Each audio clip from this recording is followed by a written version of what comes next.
L'invité de la matinale. KTO Radio. À l'approche des vacances d'été, les jeunes actifs sont nombreux à rechercher un logement pour la rentrée en septembre. Une nécessité matérielle dans un contexte de crise du logement, oui, mais la quête d'un nid douillet s'accompagne pour certains d'une quête de sens et de vivre ensemble. C'est ce qu'offrent les colocations solidaires. Qu'est-ce que c'est ? Quelles valeurs humaines apportent ces lieux ? C'est ce que nous fait découvrir notre invité ce matin. Bonjour Bertrand Doucet. Bonjour, merci beaucoup. Merci d'être avec nous en studio ce matin à KTO Radio.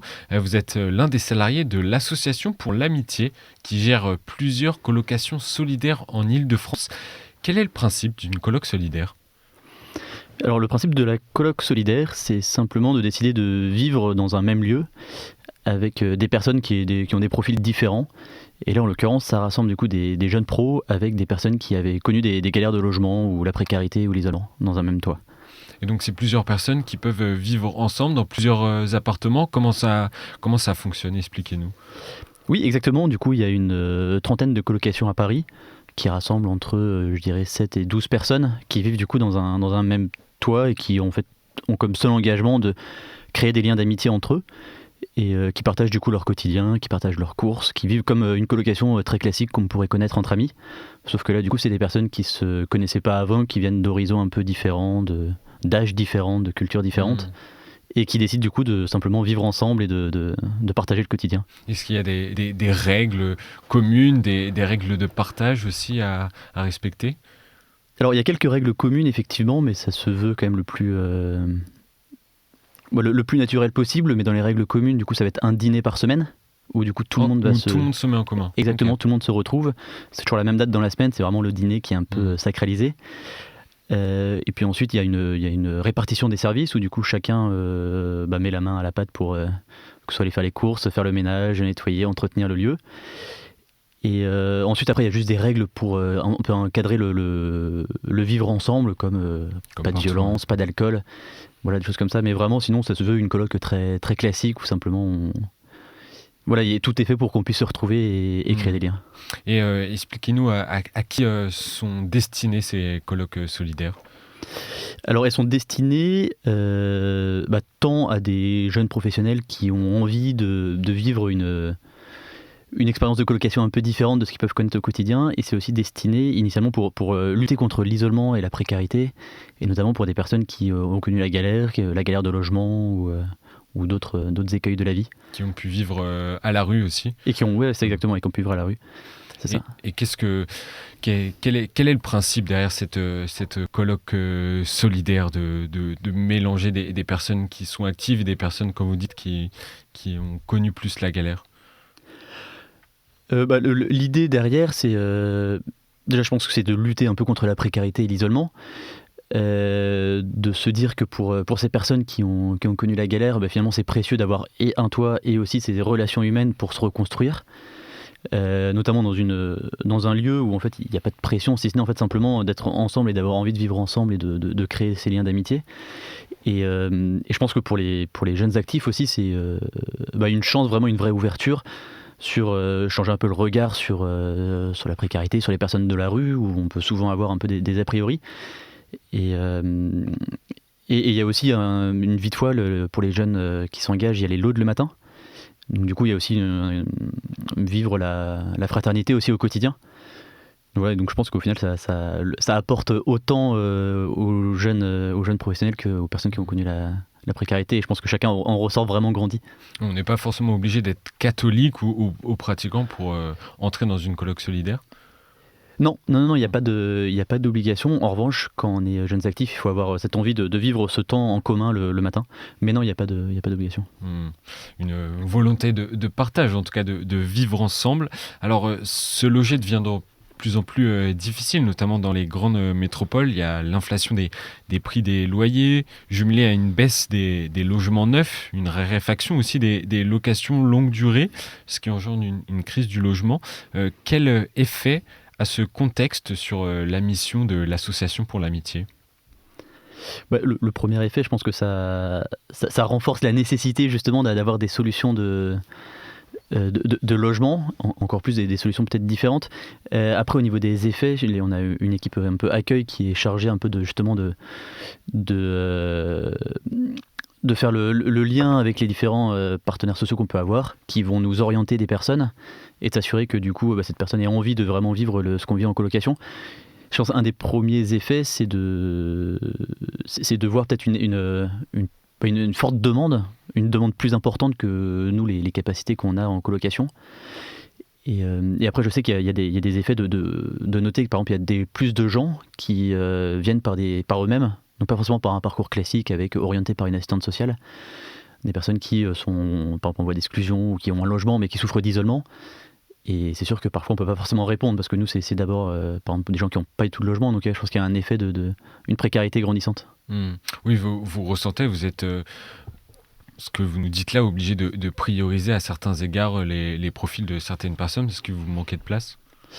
Oui, après vraiment le plus grand critère de discernement, c'est cette volonté de vivre ensemble et voilà, c'est pas la même chose d'être dans un studio et de vivre à 10. Et donc voilà, donc c'est vraiment le critère le plus important, cette volonté de vouloir vivre cette aventure collective. Vous avez combien de places l'association pour l'amitié, c'est que en Ile-de-France.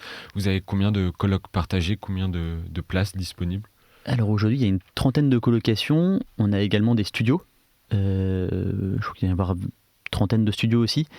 Et donc en tout, on doit arriver dans les 290 places. Et ça va être sur les 290, il va y en avoir un peu moins de 200 pour des personnes qui ont connu la galère. Et comment l'APA, parce qu'on la surnomme beaucoup l'APA, l'Association pour l'amitié, comment l'APA fait pour ouvrir des colocations justement quand on connaît l'extrême concurrence des biens d'habitation à Paris? Ça ne doit pas être une mission évidente pour l'association. Alors, on est très reconnaissant envers l'église, les congrégations. Il y a beaucoup de propriétaires qui nous mettent à disposition des biens et qui se retrouvent dans le projet qu'on peut porter à l'APA. Et du coup, c'est ce qui nous permet de créer des colocations et où on crée aussi des colocations un peu plus longue durée, de façon à pérenniser un peu les accompagnements et les accueils. Et on ouvre du coup régulièrement des nouveaux lieux pour continuer la suite de l'association dans l'avenir. Et vous arrivez même à en construire aussi, à construire carrément des logements? Oui, on repart d'un bâti existant qu'on rénove et qu'on adapte de façon à ce que ce soit adapté pour la vie en colocation, avec du coup des chambres et un grand salon de façon à faciliter la vie ensemble. Et dernièrement, je crois que vous en avez ouvert une d'ailleurs dans Paris, non? Une grande coloc? Oui, il y a une coloc de 100 personnes. Donc 100 personnes. Exactement, rue des Plantes dans le 14e à Paris, où du coup le principe est le même, donc il y a 100 personnes, mais en revanche ce sont des différentes colocations. Et donc on est très heureux de cette ouverture et ce qui s'y vit d'ailleurs est assez beau, les liens qui se créent dans les colocs ou même entre les colocs et tout ce qui ressort de ce collectif, c'est impressionnant. Et toutes ces demandes, vous en avez parlé, qu'il y avait une augmentation des demandes de toutes parts, d'ailleurs de tous les profils. Qu'est-ce que ça dit selon vous de la recherche de sens, notamment des nouvelles générations, des jeunes générations? Je pense que la jeune génération cherche... en tout cas, moi, c'est ce que j'ai un peu vécu. Vous avez vécu pendant 3 ans, dites-moi si... Oui, exactement, j'ai vécu pendant 3 ans dans une colocation. Et notamment quand on vit à Paris, on est rapidement embarqué un peu dans le tourbillon du travail, des sorties avec les amis. Et ce qui fait que la vie au quotidien est très agréable, mais quand on se retourne, on se dit mais en fait mince, qu'est-ce qu'on a fait exactement l'année dernière? Et c'est vrai que ce format de colloque solidaire permet en fait vraiment d'ancrer un engagement fort, mais dans son quotidien. Parce que tout comme on est en coloc avec des amis, en fait on peut être en coloc avec d'autres personnes sans que ça vienne chambouler notre programme, et ça vraiment permet de donner une toute autre coloration à ce qu'on vit au quotidien en vivant vraiment l'amitié. Et l'amitié au sens où voilà, c'est pas une personne qu'on a comme amie et qu'on a choisi, là c'est juste une personne qu'on connaît pas forcément, qui est différente, avec qui on va apprendre à créer du lien, à connaître, à aimer telle qu'elle est. Ouais, vous avez vécu dans une coloc pendant 3 ans, on imagine que la cohabitation ne doit pas toujours être évidente. Non, c'est certain, il y a les enjeux du vivre ensemble quand on est à plusieurs. Et c'est certain qu'il y a des petits réglages pour s'habituer aux habitudes des uns et des autres. Mais je pense que chacun fait un effort justement pour pour que ça devienne possible. Et après, on a justement ces moments ensemble où on apprend aussi à se dire les choses de façon à trouver les bons réglages et que chacun s'y retrouve. Après, c'est sûr, ça grince de temps en temps, mais il y a aussi des très bons moments, donc ça fait partie du quotidien. Qu'est-ce que vous en avez tiré de cette vie partagée ? Et moi, c'était d'une très grande richesse. Quand je regarde après coup, je me rends compte que c'était vraiment un énorme cadeau, parce qu'en fait, en vivant en colocation solidaire, on se retrouve avec une vie où on met vie spirituelle, un peu, c'est une façon un peu au quotidien de vivre l'évangile. On y met vie fraternelle et on y met aussi cette vie de service. Et vraiment, j'ai créé des liens d'amitié qui perdurent encore, que ce soit avec d'autres jeunes pros ou avec des personnes qui ont connu la galère. Et non, vraiment, ça a été d'une très grande richesse et ça a été un grand bienfait. Ça m'a fait beaucoup grandir, gagner en maturité.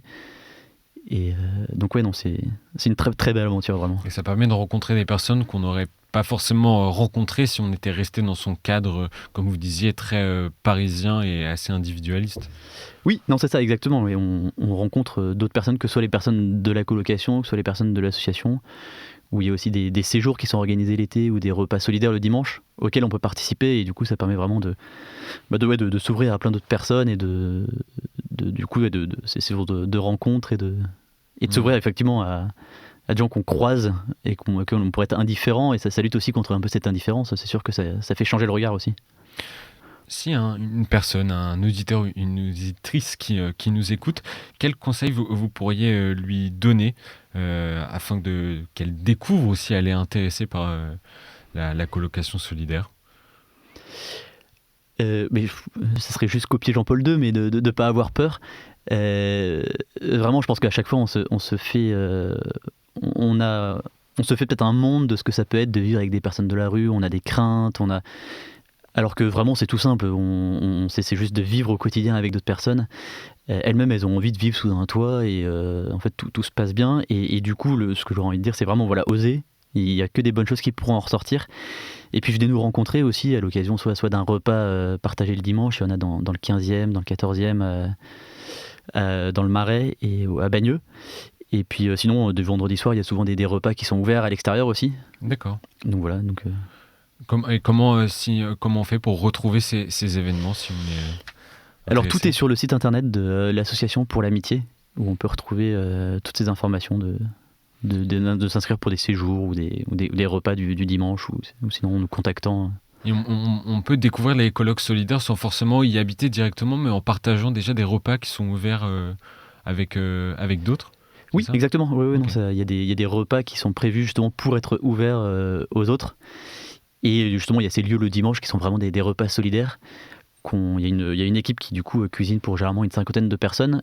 Et ensuite, il y a des habitués qui reviennent tous les dimanches. Et puis, il y a des gens de passage qu'on accueille avec grand plaisir. Voilà, tous les rendez-vous sont donnés, toutes les informations sont données. Merci beaucoup Bertrand Doucet d'être venu dans les studios de KTO ce matin pour partager ces valeurs du vivre ensemble. Pour les personnes intéressées, je redonne le nom du site internet associationpourlamitié toutattaché.com. Voilà, allez-y, allez faire un tour et découvrir tout ça. Merci beaucoup Bertrand Doucet, bonne journée. Un grand merci à vous, merci.